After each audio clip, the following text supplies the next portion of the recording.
Começa agora o programa Bem Viver, uma prosa sobre saúde, bem-estar, comida e agroecologia. Produção Rádio Brasil de Fato.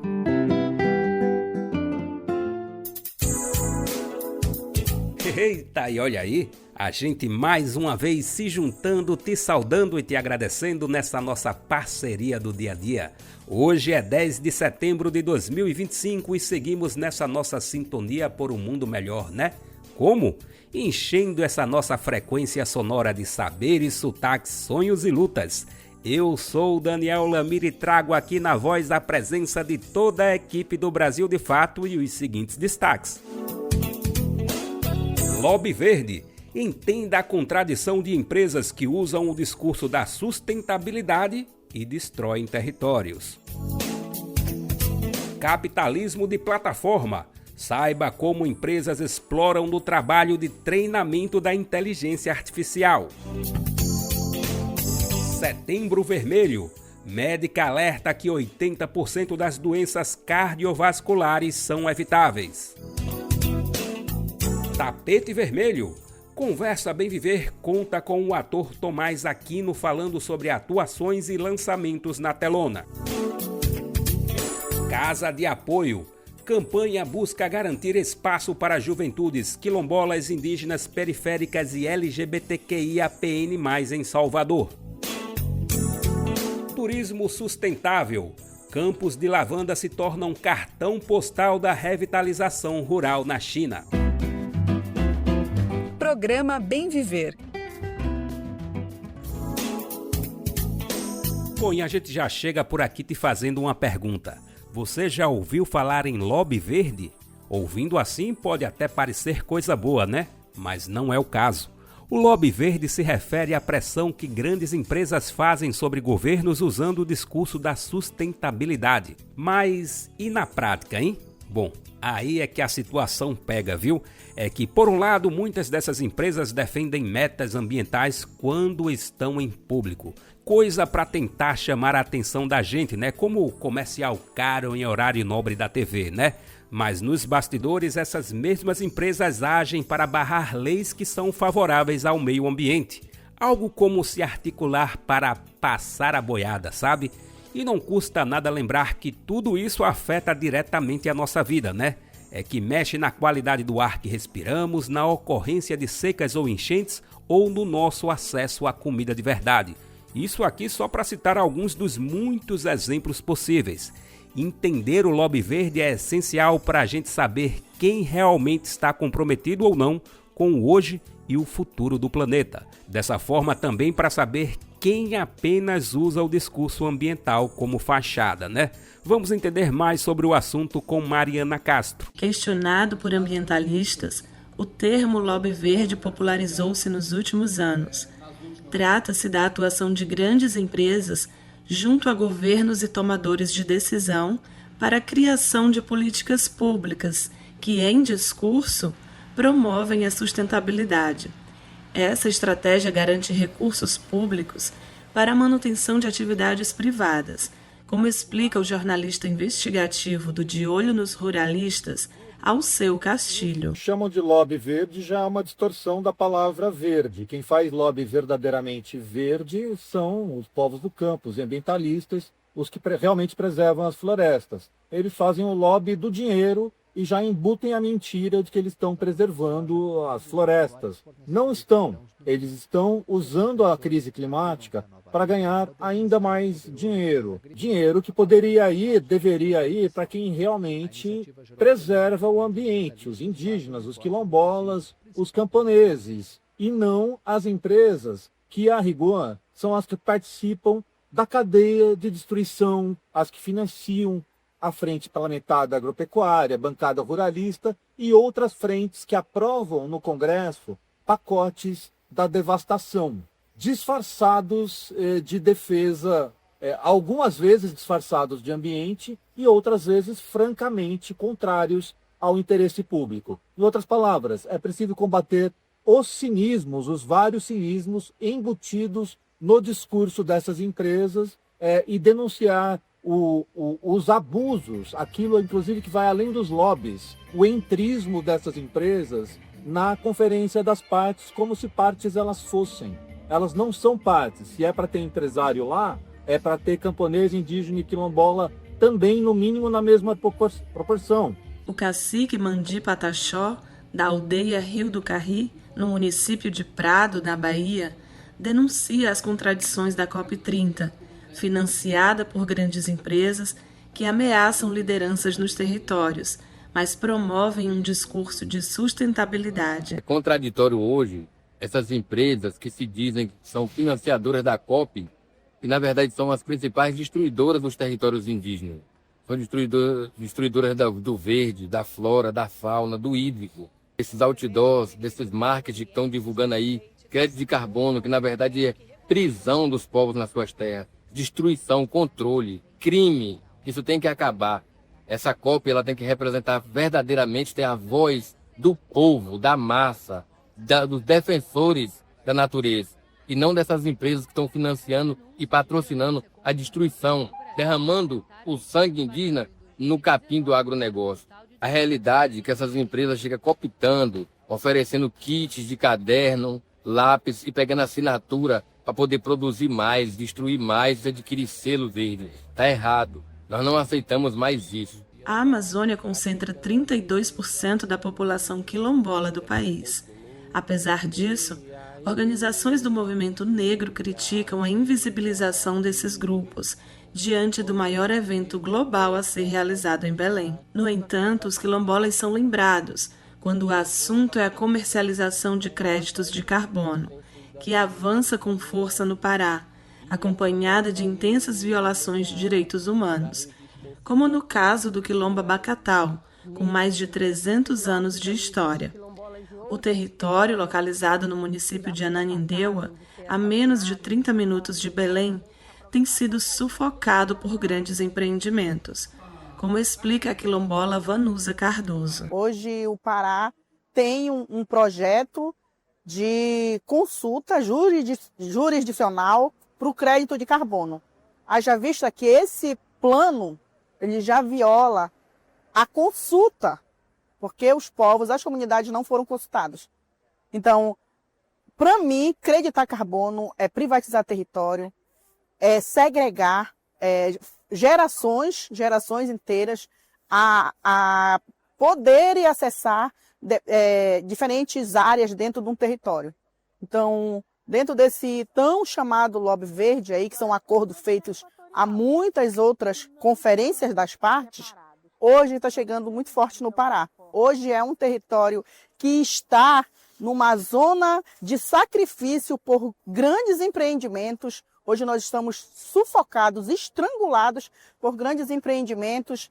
E a gente fala, e nós queremos levar isso para a COP. Dizer que nós queremos permanecer nos nossos territórios da forma que nós gostaríamos, que nós vivemos, da agricultura familiar, da pesca, da caça, da farinha, né, com tudo que a gente tem, com a nossa cultura. Então, não a todas as privatizações de territórios. Do Pará para a Rádio Brasil de Fato, Mariana Castro. Obrigadão, Mariana. Bom, e ouvindo essa e outras reportagens aqui no Bem Viver, a gente consegue relacionar com as nossas dificuldades no setor, né? Por exemplo, por que é que vemos tanta propaganda e pouca efetividade na questão climática e ambiental? Além disso, o eco da importância dos povos e comunidades ocuparem cada vez mais espaços como a da COP30. Para a questão ambiental e tantas outras, o que especialistas e movimentos populares nos alerta é um olhar amplo. No caso, para o próprio capitalismo e suas formas de exploração e destruição.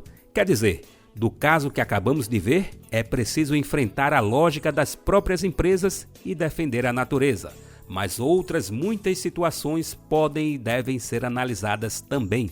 No trabalho, por exemplo, temos o chamado capitalismo de plataforma. Esse é um setor que pode argumentar a geração de renda em uma sociedade com altos índices de desemprego. Mas, na prática, temos pessoas trabalhando por centavos para treinar a inteligência artificial. O setor segue em expansão pelo mundo, pagando pouco por tarefas repetitivas e muitas vezes incompreensíveis. Isso pelo menos para quem sofre a exploração do chamado microtrabalho, que junta milhares de pessoas aqui no Brasil. Assim, plataformas digitais bilionárias contratam pessoas para tarefas como classificar imagens, transcrever áudios curtos e moderar conteúdos. A denúncia é do psicólogo e professor da Universidade Estadual de Maringá, Matheus Viana Braz. Ele afirma que essa forma de trabalho se ampliou principalmente durante a pandemia. Quando a gente está falando sobre trabalho de plataformas, especificamente esses trabalhos que é possível fazer em casa, online, a busca por eles se acentuou dramaticamente desde o início da pandemia. E em algum momento estaciona um pouco essa demanda, mas a gente vai perceber que ela continua crescente. Bastante importante e vai dando origem a um ecossistema de trabalhos online feitos em plataformas, no Brasil e em vários outros lugares. Nesse cenário, Matheus Vaz explica o conceito de microtrabalho a partir de estudos aqui no Brasil. Em 2020, quando a gente faz o primeiro mapeamento sobre isso no Brasil, nós vamos mapear um mercado que a gente chamou de microtrabalho. Microtrabalhos são plataformas online onde os trabalhadores fazem pequenas tarefas que giram em torno de várias indústrias, e vários serviços distintos, e que você recebe por tarefas, em geral centavos de reais ou de dólares por tarefas. Para que você tenha ideia, naquele momento, em 2020 e aí já 2021, nós mapeamos mais de 54 plataformas em operação no Brasil. Hoje, os estudos que nós temos feito, junto com colegas de vários outros lugares, já demonstram uma evidência de que o Brasil hoje representa um grande conservatório dessa força de trabalho precária que subsiste em plataformas digitais variadas, direcionadas a diferentes mercados, inclusive e sobretudo da produção da inteligência artificial. Matheus Vaz chama a atenção sobre o imaginário que temos quando pensamos no desenvolvimento no setor. Ele traz um panorama sobre as formas de trabalho e quem é quem nesse setor da inteligência artificial. Quando a gente pensa em IA, e aí acho que principalmente depois de 2023, com o lançamento do ChatGPT, nós vivemos esse boom dos chatbots, focados em LLMs, e quando a gente pensa em IA, a gente se reporta em geral a um trabalho de engenheiros, arquitetos de software, cientistas de dados, profissionais altamente especializados, em geral que vêm do Vale do Silício, ou que importam toda a filosofia e o playbook de práticas do Vale do Silício. Mas, na prática, o trabalho dessas pessoas de alta especialidade representa, segundo relatórios que nós temos hoje, cerca de 20% do tempo destinado a um projeto de machine learning, ou seja, de aprendizado de máquinas. 80% do tempo destinado a um projeto de machine learning, hoje, em média, é dedicado a um serviço que hoje é delegado ao que a gente vai chamar desse submundo da plataformização do trabalho. Ou seja, é delegado para alimentar uma grande quantidade de dados, qualificar essa grande quantidade de dados e verificar continuamente, supervisionar continuamente as respostas desses chatbots ou dessas inteligências artificiais para garantir que elas sigam os parâmetros e as teses delimitados previamente. E por que existe esse trabalho repetitivo e exaustivo, hein? Matheus Vaz cita a estrutura de um banco de dados no setor. De acordo com ele, até mesmo em situações que nem sempre percebemos, estamos trabalhando para a inteligência artificial. Quando você cria uma inteligência artificial, você precisa de um dataset, de uma base de dados qualificada que faça com que os algoritmos de aprendizagem possam operar a partir dos parâmetros de aprendizados propostos. Então, quando eu estou falando de uma tecnologia de reconhecimento facial, eu preciso de um banco de dados devidamente classificado, catalogado, rotulado e qualificado de expressões faciais, que vão me dizer onde está o olho, onde está a boca, onde está a sobrancelha, que vai me dizer o que é um sorriso, o que é uma afeição de alguém triste, de raiva, etc. Então, nós precisamos classificar esses dados. E hoje, as Big Techs, mas toda empresa que trabalha com IA nesse nível hoje, inclusive e sobretudo a generativa, fazem esse trabalho mediante terceirização via plataformas digitais ou redes especializadas de terceirização. E aí, para ficar claro, muito rapidamente, eu dou um exemplo que todos nós fazemos esse tipo de trabalho continuamente na internet gratuitamente. 2 momentos, quando o ChatGPT te dá 2 respostas e você precisa escolher qual você considerou a melhor, você está ajudando a treinar os algoritmos de aprendizagem do ChatGPT. Quando você vai lá no reCAPTCHA da Google e precisa selecionar o hidrante ou a faixa de pedestre ou os caminhões, você está treinando o algoritmo de aprendizagem da Google para que ela crie novas tecnologias ou aperfeiçoe as suas tecnologias já existentes. E esses depoimentos de Matheus Vaz foram dados a Raquel Setz no BDF Entrevista. Então, como você sabe, se ainda não ouviu ou assistiu, corre que vale demais, viu? Na edição, o professor relata casos emblemáticos de abusos dessa forma de trabalho. Além disso, os impactos na saúde mental e a falta de proteção e exploração global. Por isso, para Matheus Vaz, há uma necessidade de se avançar em regulações além do país. Ele defende uma abrangência global. Confira mais em brasildefato.com.br ou no YouTube do BDF. E chegou aquele momento em que a gente enche o peito de orgulho e aquece o nosso coração, porque vamos celebrar a rede que faz o Brasil todinho sintonizar o bem viver. Olha aí, é você aí, sou eu aqui, somos milhares de pessoas espalhadas pelo nosso Brasilzão e todo mundo nessa parceria em cada pedacinho do país. Olha, é muita conexão, rádios que estão com a gente na luta, na resistência e na defesa da vida. E aproveitando essa nossa frequência boa, vai aqui o nosso abraço que está sempre cheio de gratidão para cada pessoa que nos ajuda a ecoar o bem viver. Valeu demais por estar com a gente. E também temos a dizer que o que está bom pode ficar ainda melhor. Se você faz parte de uma rádio e está a fim de chegar junto, a nossa porta está sempre aberta, viu? Para isso, é só dar um pulo no nosso site brasildefato.com.br, clicar em Rádio Agência e depois em Seja Parceiro. Pronto, tá tudo certinho e você aqui com a gente na parceria.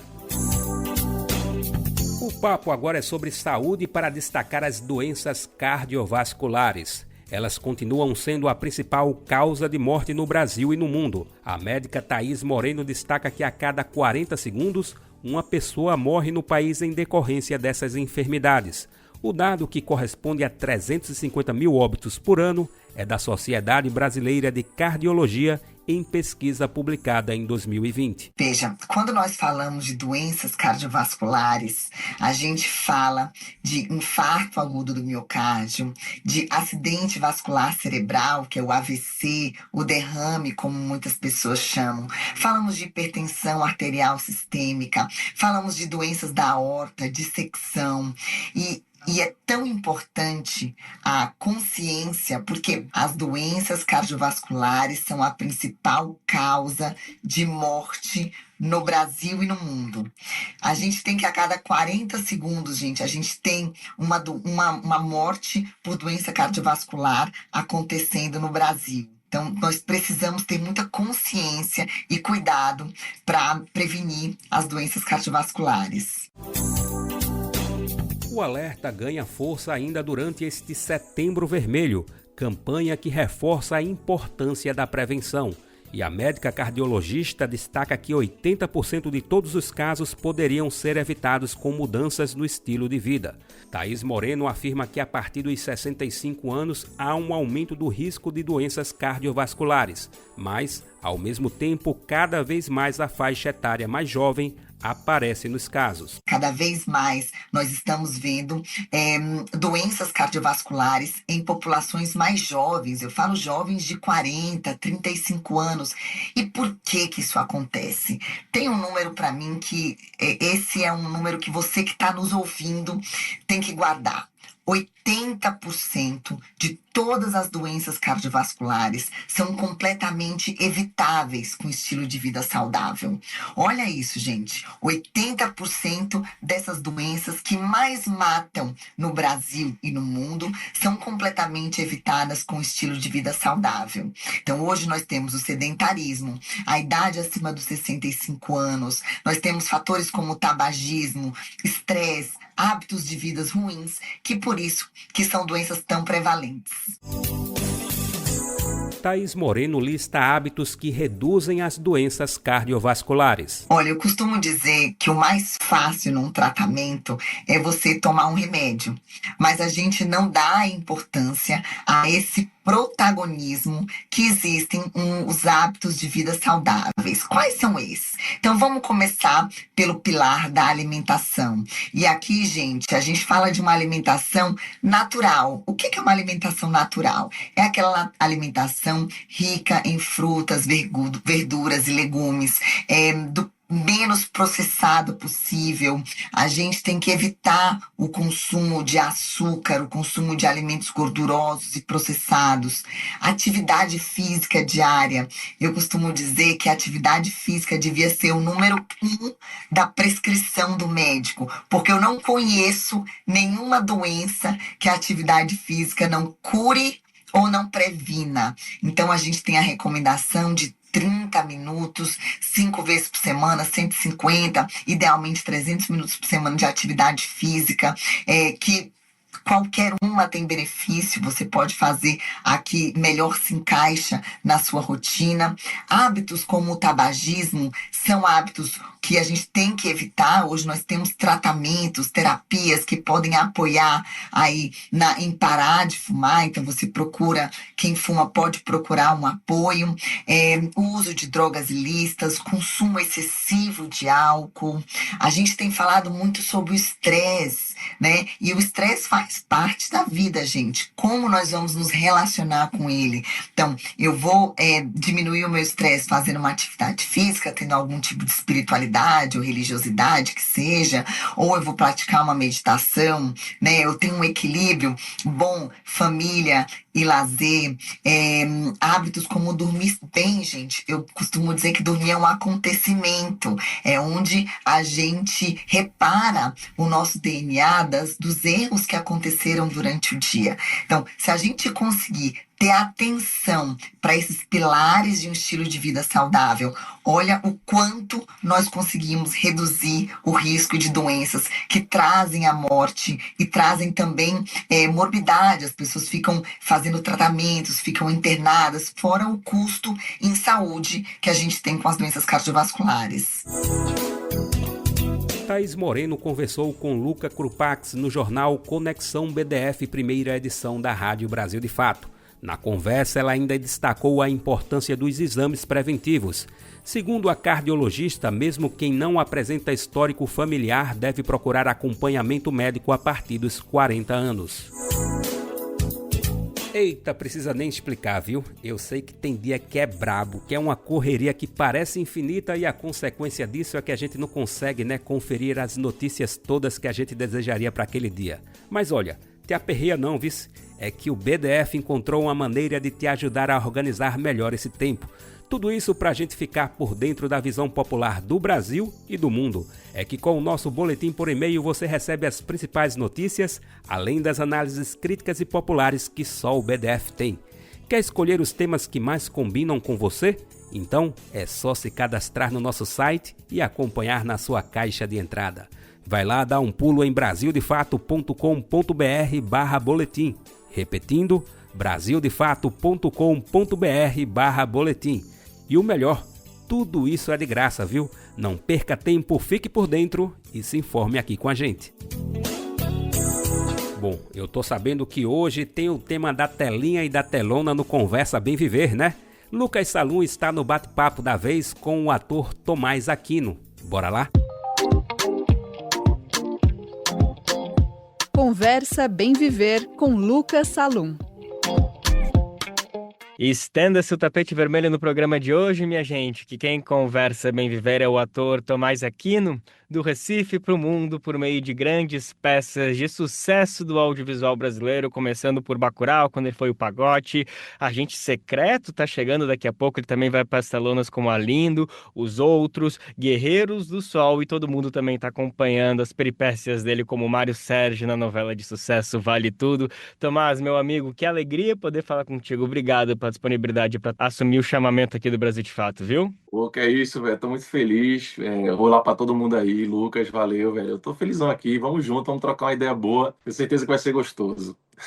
Vai Adoro ser, conversar sobre essas coisas, adoro. vai ser uma delícia, Tomás. Eu, por mim, faria 1 hora de papo só sobre Bacurau, só sobre o pacote. Para mim, já daria muito papo para continuações. Mesma coisa de Agente Secreto, estou muito ansioso para saber. E também de tudo, de Vale Tudo, só das fofocas de bastidores, seria outro programa. Mas eu realmente queria começar que a gente falasse um pouquinho sobre Guerreiros do Sol, porque tem alguns Claro. elementos aí que transformam dessa série, novela, como realmente particular e talvez até com alguns tons revolucionários, se a gente olhar para a trajetória, principalmente da Globo, de já ter feito tantas novelas que se passam no Nordeste, que Hum, tem alguma relação com o Nordeste, mas com atores sudestinos do Sul, que não é o caso dessa. Claro que tem, mas a sim, sim, trinca perfeito. protagonista, as principais pessoas que estão, são exclusivamente do Nordeste, incluindo você, Perfeito. incluindo também o próprio Irandir Isadora Cruz, Santos. Alice Carvalho, né? Irandi Santos. Isso foi algo que pesou na hora da escolha dessa. Teve influência de vocês? Me conta um pouquinho sobre esses bastidores. Foi algo que realmente pesou na hora de escolher esse elenco, de formar essa trajetória, Tomás? Ô, Lucas, eu acho que assim, né? Eu acho que, primeiro, por ser uma obra bem nordestina mesmo, eu acho que isso já influencia de uma certa forma, ainda mais escrita, né? Um dos autores, que é Jorge Moura, que é de Pernambuco também, que é de Recife. Acho que tudo isso facilita para que a gente possa ter um enredo nordestino, né? E ainda mais em pleno 2023, eu acho que, como você falou antes, tivemos muitas obras vistas em novelas na teledramaturgia nacional, de muitas pessoas fazendo coisas no Nordeste, mas que são atores sudestinos. Eu não tenho nada contra isso, mas eu acho que a gente pode equilibrar a balança, né? E essa Guerreiros do Sol mostra que atores nordestinos são muito talentosos, né? A gente tem muito, muito talento no nosso Nordeste, né? Então, é, me chamaram para ser esse protagonista, esse Josué, representando esse cara que seria baseado, né, em Virgulino Lampião. Isso para mim é uma grande honra, né? Porque, enfim, é um cara que eu escutei várias histórias, um cara que é nordestino, um cara que eu desde criança sabia mais ou menos do seu paradeiro, né? Assim, no sentido de saber um pouco mais de suas histórias. E representar esse personagem para mim é muito bom porque é meio que eu me sinto em casa, né? Eu fazendo meu sotaque, fazendo. Claro que eu tive aulas de prosódia, por mais que eu seja nordestino, pernambucano, recifense, fale com meu sotaque, mas a prosódia na década de 20 era diferente, né? Então a gente tinha que saber da prosódia. Então tudo isso a gente foi pensando, com certeza a produção foi pensando, né? A produção de elenco foi pensando para que a gente pudesse ter e mostrar esse talento mesmo nordestino, né? E claro, a gente chamou também pessoas sudestinas, né? Que é o caso de Daniel de Oliveira, Zé de Abreu, né? Entre outras tantas pessoas que estão ali, Aline Moraes, e que estudaram para fazer esse personagem, né? Natália Dio, para poder tirar o sotaque sudestino e fazer o sotaque nordestino na dramaturgia, né? Então, dá para fazer, né? As pessoas do Sudeste podem fazer, mas eu acho que a gente primeiro tem que equilibrar a balança, né? Acho que e isso Guerreiros do Sol mostra isso. Acho que são, se eu não me engano, são 60, mais de 60% nordestino na equipe, né? Assim, no elenco como geral. Então isso para mim é maravilhoso, né? Isso mostra que a gente tem potencial, mostra que a gente tem talento, mostra que a gente dá conta, né? Mostra que a gente pode representar uma história de fato que é nossa, né? Assim, então acho que acredito que a produção com certeza pensou nisso. Sim, com certeza. Pensou e a execução foi qualquer prova de que tá tudo certo, que é só daqui pra frente, que a gente pode começar até o que eu quero falar um pouquinho contigo mais pra frente. Enfim, já vou adiantar que a gente está vendo também nas telenovelas da Globo a presença de personagens de atores, melhor dizendo, que são do Recife, que são do Nordeste e mantendo o sotaque, né? O seu personagem, Mário E Sérgio, ele fala com sotaque natural. Só que daqui a pouco, e ele de fato, se não me engano, interpreta um personagem que de fato vem do Recife, né? Uma pessoa, não sei se do sim, Recife, mas vem do Nordeste. O que a não, gente sim, sim. é, eu imagino que o nosso próximo passo é que as novelas não sejam só no Rio de Janeiro, que essas pessoas que vêm do Recife não sejam, entre aspas, estrangeiros, não são, mas na prática às vezes acabam sendo. Talvez o nosso grande desafio agora seja fazer com que o eixo de produção não fique só nesse eixo sudestino e consiga também estar em outras cidades, em grandes capitais do Nordeste, né, Tomás? Perfeito, cara. Isso que você fala é muito bom, porque eu lembro que quando eu tive a conversa com a autora Manuela Dias, né, e o diretor artístico geral Paulo Silvestrini, para fazer Vale Tudo, né, eu sempre fui um cara que bati na tecla de por que não usar o meu sotaque? Por que não usar o meu canto? Né? Assim, acho que o Brasil é plural, né? Eu sempre falo isso nas minhas entrevistas, que o Brasil é plural, cada um tem sua regionalidade, cada um tem seu canto, tem o seu sotaque, e isso é lindo, isso é maravilhoso, a gente poder escutar e dizer, rapaz, que coisa bonita que você está falando, poxa, fala um pouquinho mais, sabe, assim, a gente poder conhecer um ao outro, da região de onde vem, né? E quando não está descrito, assim, pelo autor, pela autora, pelo roteirista, pela roteirista, sei lá, fulano nasceu no Rio Grande do Sul, especificamente na cidade, sabe? Se não está descrito exatamente de onde nasceu, por que eu não posso fazer no meu sotaque? Porque eu não posso ser um cara que, sei lá, nasci em Recife, morei minha vida inteira lá, mas vim trabalhar no Rio Grande do Sul, né? Então, como é o caso de Mário Sérgio. Mário Sérgio, quando eu conversei essa história com a autora, né, Manuela Dias e com Paulo Silvestrini, eu perguntei, em relação ao sotaque, vocês têm alguma questão? Aí ela falou assim, não, a gente acho que é maravilhoso, vai agregar muito para a nossa novela. E eu achei isso muito bonito deles, porque de fato, sim, é um personagem que ela escreveu, inclusive, até uma fala minha que eu falo, eu sou de Recife, né? E eu me emocionei com isso, na verdade, quando eu li no roteiro, eu disse, caramba, velho, que eu não me lembro de ter visto um ator na novela, ainda mais de Recife, falar que é de Recife e manter o sotaque de Recife, sabe? E é legal, porque é um personagem que descreve também que ele já morou fora, que morou em São Paulo, que morou não sei aonde, que é basicamente Tomás. Eu moro em São Paulo há 9 anos e não perdi meu sotaque. Né? Então, existem pessoas que moram não sei quantos anos em outras cidades que não é de sua origem e que não perdem seu sotaque. Né? Então, por que não manter também essa realidade? Né? E foi muito bacana poder trazer isso, porque muitas pessoas me escrevem no Instagram ou me mandam outras mensagens falando: caramba, cara, que massa que você mantém seu sotaque, poxa, feliz de ver Recife na tela. E olha o quanto que parece pequeno, mas o que é muito de representatividade. Né? Muita gente falando: meu Deus, o sotaque de Mário Sérgio é lindo. Então, isso para mim me emociona de uma certa maneira.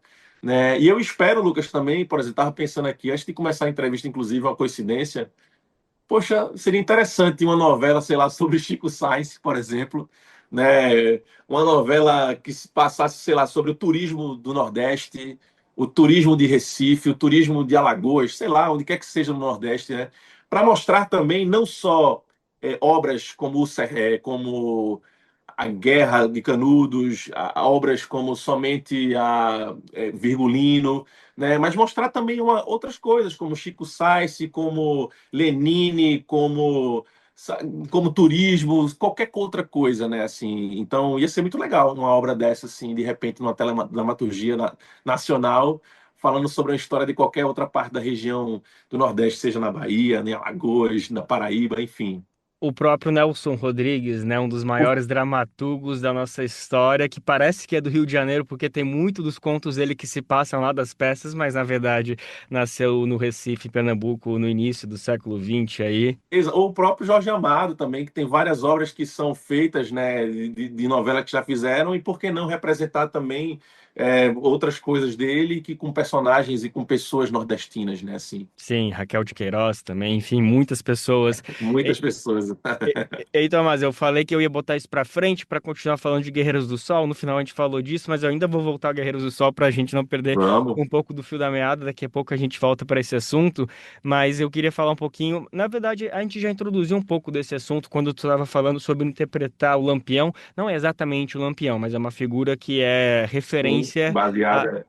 baseada. E assim como você, acho que muita gente cresce ouvindo sobre o Lampião e são de diversas fontes, de diversos lugares. Às vezes como herói, tem muita gente que coloca ele realmente como um revolucionário que lutou pelo direito da população mais oprimida, como também coloca Isso. como assim um grande violento, como uma pessoa que só estuprou mulheres e fez do sertão realmente uma bandidagem. A gente escuta os polos e difícil escutar o centro, que me parece que é um grande acerto de Guerreiros do Sol, claro, muito por conta do Frederico, né, do historiador que fez a obra, que se inspirou depois. Eu queria te ouvir um pouquinho sobre isso, se te parece também que tem um grande lucro, um grande destaque para essa série, de também ter feito, gente, calma, vamos acalmar o jogo. Quem foi Lampião? Não necessariamente a gente precisa dar conta da história dele, porque seria muita pretensão um personagem tão emblemático. Mas vamos tentar fugir dos estereótipos e falar um pouquinho mais de quem é essa pessoa? Te parece que tem um acerto também nesse sentido? Muito. Acho que, na verdade, por ser uma questão deles optarem, Jorge Moura e Sérgio Loderberg, né, que foram os autores, né, junto com suas equipes de autores, eles já pensaram assim, em vamos fazer baseado no livro de Frederico, né, que é O Guerreiro do Sol, que eles tiveram isso como base para construir essa história.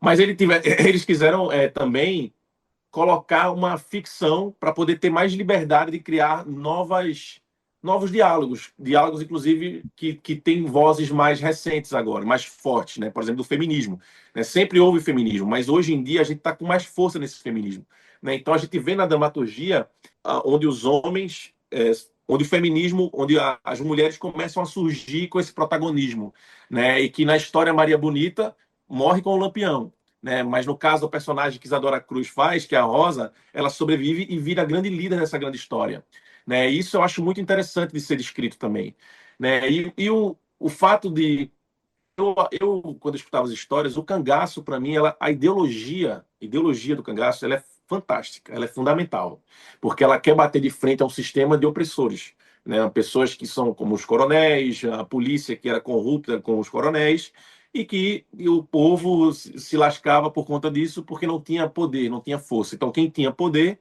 que sobrevivia naquela época.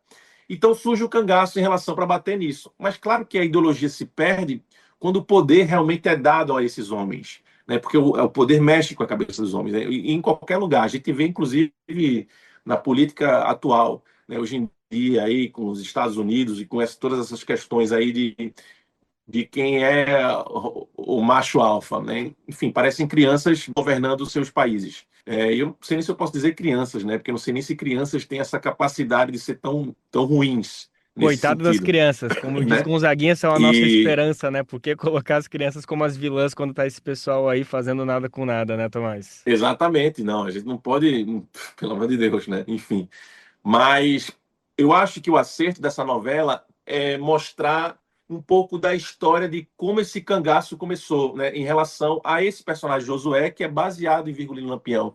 Por que da escolha dele? E antigamente era assim, né? As pessoas queriam entrar no cangaço pela vingança, queriam entrar no cangaço porque alguém matou alguém, né? Fulano matou Cicrano. E, e a beleza dessa novela é que Josué, ele mostra realmente sempre uma luz, no sentido de que ele quer bater de frente com esse sistema, mas ele também ele se deixa doar para esse amor que Rosa mostra a ele.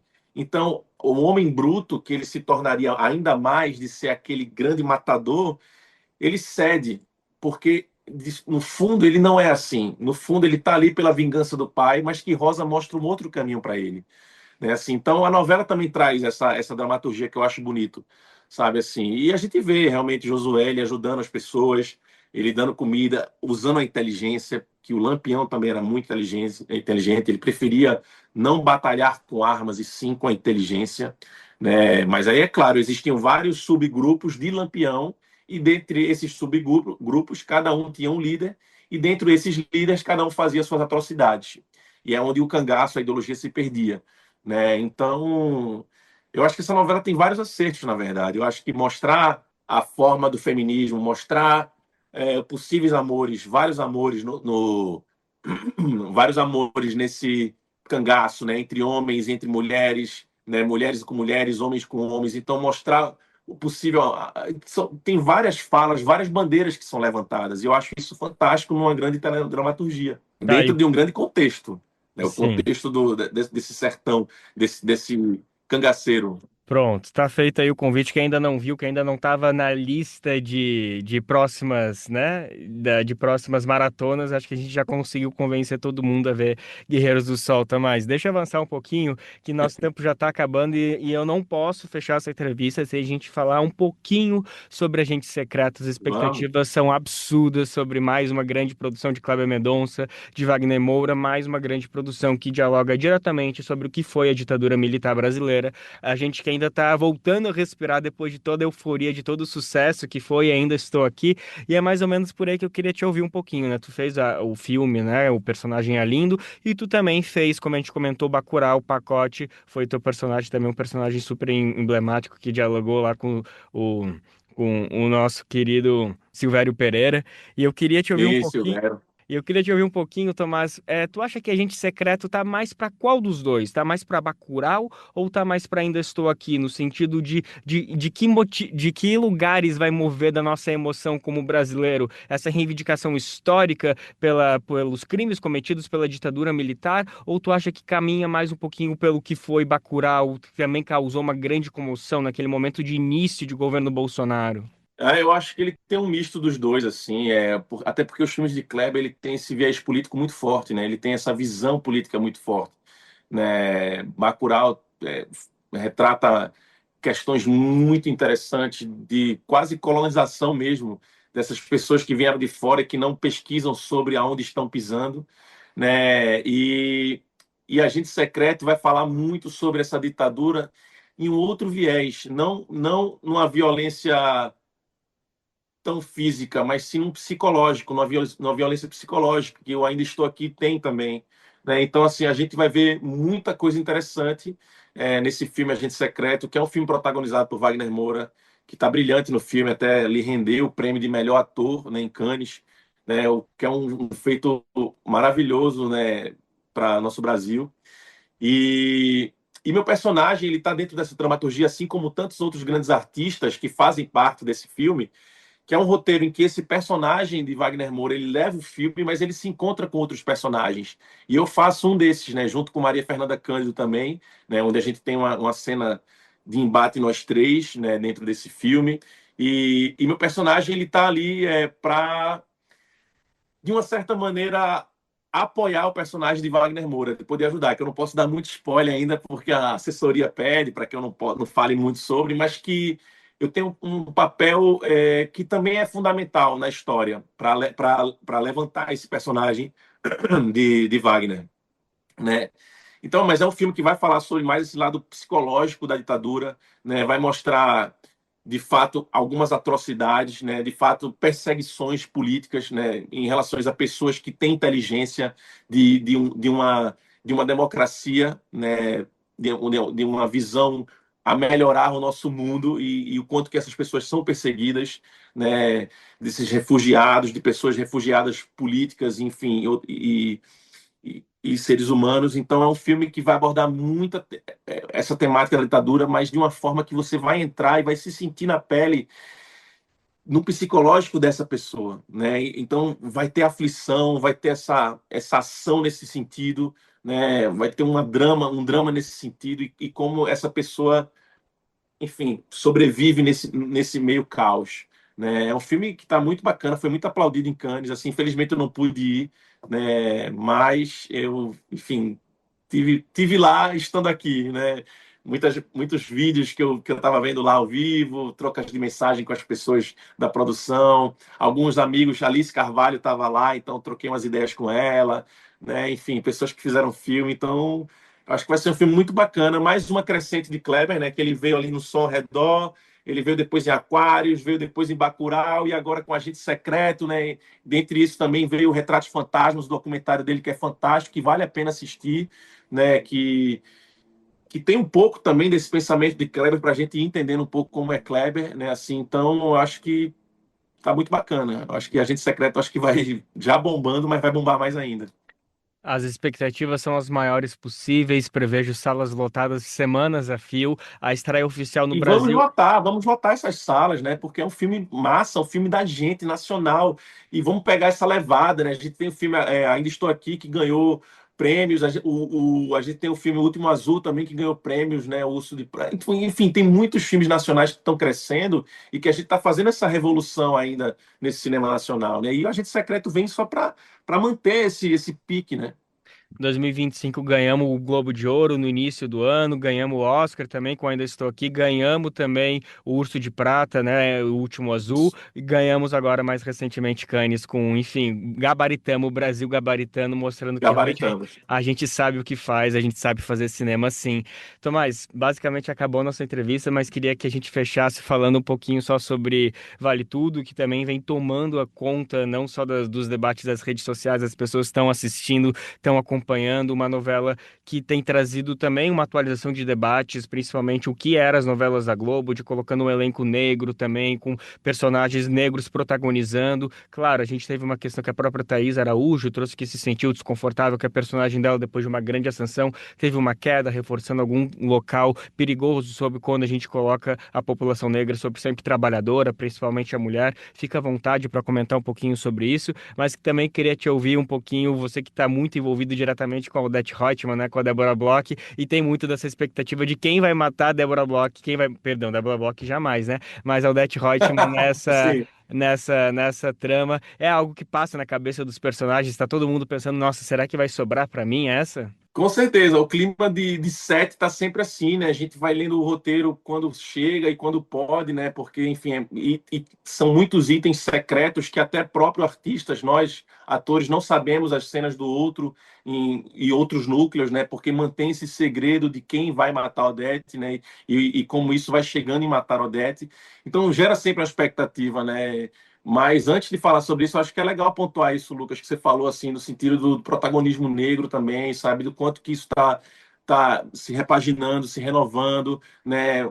A gente já falou sobre nordestinos também que estão aí entrando nessas novelas e mantendo seu sotaque, falar inclusive de No Mar do Sertão, No Rancho Fundo, que foram novelas com a maioria representando sendo nordestinos, né? Então, isso para mim é um grande avanço, mas ainda falta muito para a gente equilibrar essa balança, né? Em relação a Thaís, a fala dela, eu acho que é mais para bater nessa questão social mesmo, assim. Eu vejo que não tem nada... bom, isso é uma opinião minha, né? E eu acho que Thaís pode falar mais sobre ela, logicamente, sobre o pensamento dela.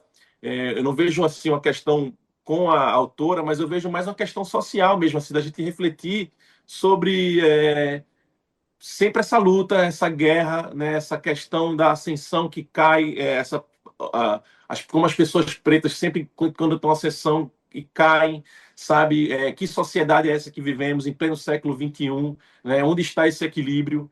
Né? Então, eu acho que tem toda uma revolta mesmo social, né? Eu acho que é mais nesse sentido mesmo, né, do que em qualquer outra questão, que muito jornalismo às vezes faz o sensacionalismo, né? Assim, às vezes deixa uma matéria de uma maneira que quando a gente vai ler, só lê a própria manchete, né? Só lê o próprio título e não se aprofunda nas questões, né? Isso também é muito triste no nosso país, né? Às vezes as pessoas não têm preguiça de ler o que foi abordado, né? Mas eu estou muito feliz, eu acho que eu não posso dizer quem vai matar o Odete, até porque eu não sei ainda, né? Será que não sabe? Será que eu não sei? Mas o que eu posso dizer é que o cerco está fechando, né? A novela também está chegando no seu fim, muitas cenas estão sendo secretas, então a gente fica meio que até os próprios atores ficam nesse negócio de meu Deus do céu, quem será? Fica um pouco de tensão no set, o que é maravilhoso, né? Então, acho que a partir de agora, que deve estar no capítulo 130 na TV, eu acho que a novela vai ganhar um outro pique, assim, né? Já mais do que estava ganhando, ela vai ganhar um pique maior, mais novo, e a gente vai ficar mais ansioso para ver esse final dessa novela. Então, quem vai matar o Odete Roitman, infelizmente eu não posso contar, porque eu não sei, mas vocês vão gostar, vão se surpreender com essa novela. O famoso aguardem os próximos capítulos.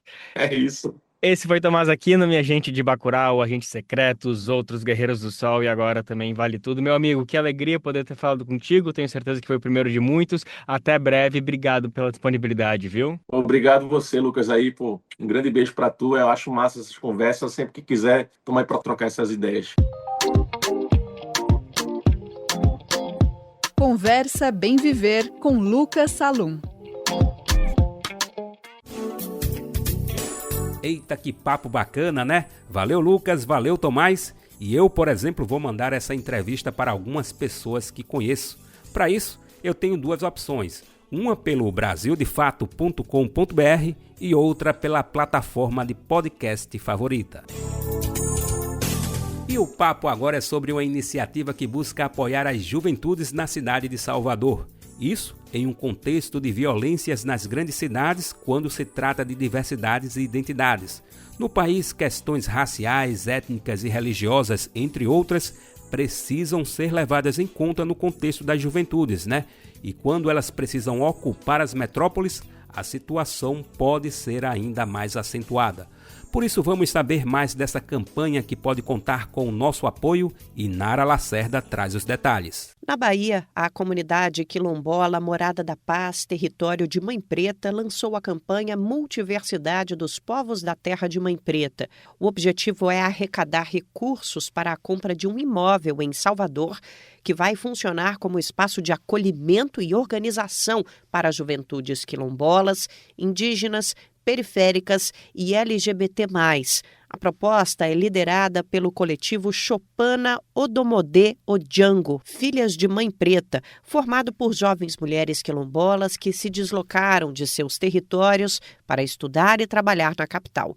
O espaço será um ponto de encontro e proteção, articulando práticas culturais, educativas, espirituais e políticas. Segundo o Atlas da Violência de 2023, 77% das vítimas de homicídio no Brasil são negras e jovens negros têm quase 3 vezes mais chances de serem assassinados em comparação a jovens brancos.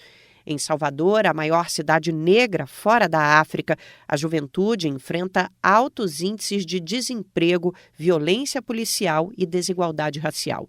O projeto surge como estratégia de resistência coletiva, aliando juventude e ancestralidade. A Multiversidade dos Povos já mobilizou mais de 5.000 pessoas em 18 estados do país, organizando encontros, vivências e processos formativos. O imóvel em Salvador deve receber ações de formação política, cuidados terapêuticos, produção sustentável, hospedagem solidária e atividades culturais como saraus e rodas de conversa. A campanha segue aberta até setembro e aceita doações via Pix pela chave multiversidade.compas@gmail.com ou pela plataforma Benfeitoria. De São Paulo, da Rádio Brasil de Fato, locução Nara Lacerda. Valeu, Nara, e aqui a gente aproveita para repetir essa chave Pix, tá? Se vai pegar uma caneta ou anotar no celular, a gente vai dizer já já. Antes, vale lembrar que na versão online desta reportagem, você encontra o link na plataforma Benfeitoria. Então, deu vontade de contribuir? Passa lá em brasildefato.com.br e procura a versão online desta matéria. Agora, como falamos, bora anunciar mais uma vez o Pix, tá? Destacando aqui que a palavra compaz termina com Z. Então a chave Pix é multiversidade.compaz@gmail.com multiversidade.compaz@gmail.com. E agora a gente destaca um cheirinho de lavanda no ar. E para isso vamos até criar uma imagem desse ambiente como se fosse um desenho na nossa cabeça, né? Bora lá? Imagine um imenso campo de lavandas onde o roxo se estende até tocar o horizonte. Andar por lá é sentir o vento bater e espalhar aquele perfume adocicado que acalma, traz leveza e envolve quem passa. E foi nesse cenário que o nosso repórter Mauro Ramos andou pela China e vai descrever agora pra gente. É que ele volta a destacar aqui no Bem Viver a chamada revitalização rural chinesa. Ou seja, um processo voltado para reduzir as desigualdades e melhorar a qualidade de vida da população rural da China. E um exemplo é o próprio turismo rural com um cheirinho de lavanda.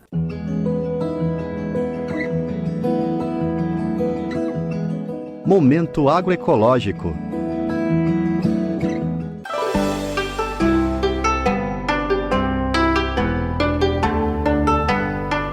cidade de Lutzaogou, na região autônoma uigur de Xinjiang, na China, ganhou fama nos últimos anos como o lar da lavanda do país.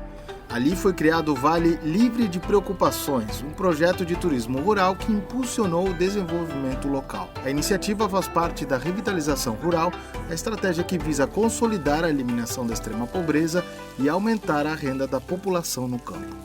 Nigarana Abdunab, diretora do Centro de Desenvolvimento Rural da Vila Sigong, em Lutzaogou, conta como era a região antes das mudanças.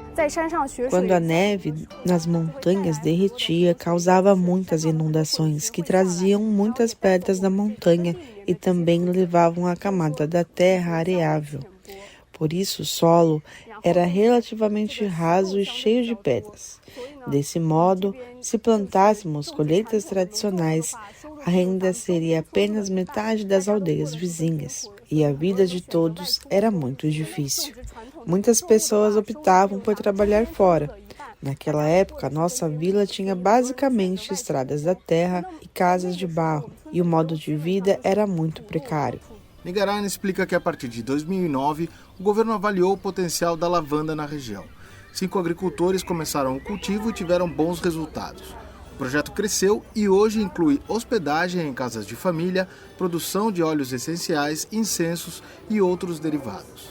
Muitos investimentos vêm de ex-moradores que retornam à região, ajudando a revitalizar o campo.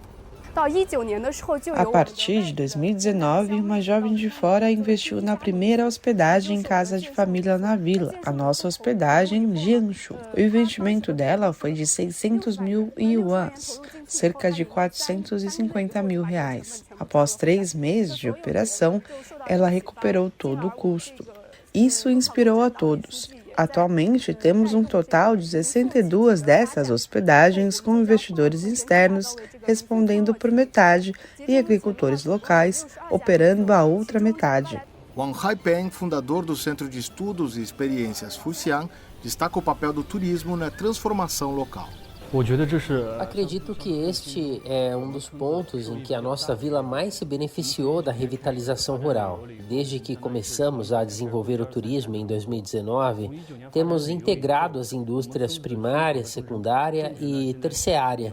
Após o desenvolvimento do turismo em 2019, o cultivo de lavanda na nossa aldeia melhorou e as nossas flores de lavanda agora podem ser vendidas mais facilmente, o que fez com que mais pessoas as conhecessem. Uma vez que mais pessoas conhecem a lavanda, mais delas vêm e compram da nossa aldeia, o que impulsionou a nossa indústria terciária e, por sua vez, a indústria primária, levando a um melhor desenvolvimento dessa. Os moradores tentam fazer com que o atrativo da região vá além do valor paisagístico, como conta o Wang. A nossa ideia é que os produtos da lavanda não sejam apenas itens de luxo, mas que a sua cultura seja difundida como algo que todos possam usar no dia a dia. A lavanda, por si só, já tem a sua própria cultura, mas a maioria dos hóspedes que chegavam não tinham um conhecimento profundo sobre ela. Eles tiravam fotos e iam embora, mas não tinham um entendimento mais aprofundado. Queremos que a cultura da lavanda se torne uma experiência, algo educativo, para que os hóspedes possam vir, experimentar a lavanda, colher as nossas flores de lavanda por um dia inteiro no campo e depois entender o valor. Para Nigarã, o repovoamento do campo e a melhoria da infraestrutura são conquistas marcantes da revitalização rural. A maior mudança dos últimos anos é que, para começar, realmente há mais pessoas na vila, porque antigamente a vila tinha muitos idosos, os chamados idosos que ficavam aqui. A nossa infraestrutura também melhorou. Por exemplo, pavimentamos as estradas, melhoramos os sistemas de abastecimento de água e esgoto, a iluminação e a jardinagem. E também as nossas pinturas murais, que são alguns dos esforços que fizemos para desenvolver a integração do agroturismo. De Lutzaogou, na região autônoma uigur de Xinjiang, na China, para a Rádio Brasil de Fato, Mauro Ramos. Brigadão, Mauro, e a gente lembra que essa matéria tem também na versão em vídeo, tá? Essa é uma das que você pode conferir no Bem Viver na TV, com edições novinhas toda semana. Uma forma de acompanhar é pelo YouTube do Brasil de Fato. Bom, valeu demais pela companhia e por hoje vamos nos despedindo. O meu, o seu, o nosso Bem Viver vai ao ar de segunda a sexta-feira. E uma das maneiras de acompanhar é pelo radinho, na frequência 98.9 FM da nossa Rádio Brasil de Fato na Grande São Paulo. Mas estamos também pela internet, tá? Com a nossa transmissão online. E como é que a gente se conecta, hein? Você vai no app da Rádio BDF ou dá um pulo em brasildefato.com.br. Também entramos na frequência de rádio em outros locais pelo país e em outros horários.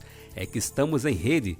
Temos a alegria e satisfação de estar em parceria com centenas de rádios em vários locais do país. Por isso, esse nosso eco, olha, vai longe, bem longe e em muitos pedacinhos do nosso Brasilzão.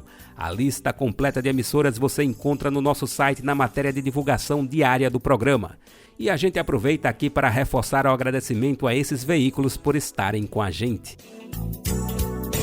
Eu, Daniel Lamir, chego aqui no programa com um roteiro e apresentação.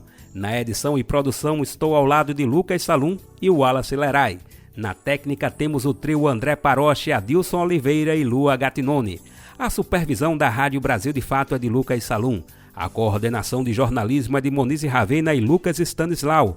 A direção executiva é de Nina Fidelis. E ainda contamos com a participação valiosíssima de toda a equipe de jornalismo do Brasil de Fato.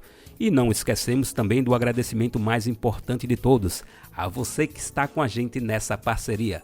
Um abração e até mais. Você ouviu o programa Bem Viver, uma